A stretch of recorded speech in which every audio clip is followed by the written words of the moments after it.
One of the first of these I built was for a backup gun, and I built it with a magazine pouch for my M&P that I normally carry when I'm doing church security.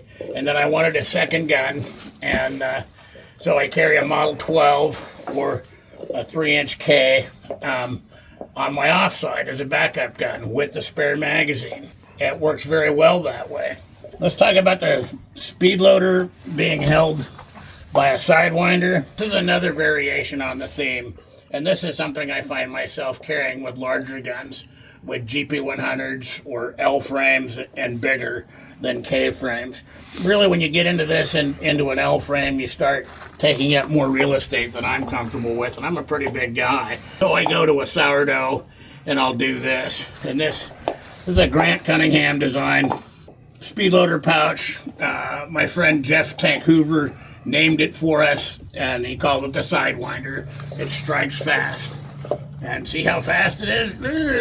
Jeff Tank Hoover named this the sidewinder. You know, I described how it worked, how it sat on your belt sideways, and it's very quick to deploy. You get that out, you put it in the gun, and you smack it. This rides on your belt. It's very easy.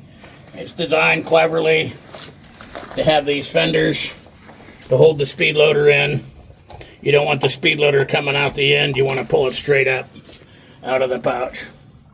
So we make these in J, K, L, N. There's some crossover with the Colt D frames and K frames. And we make a slightly smaller J for your moon clips. But this is a good product. It's very comfortable.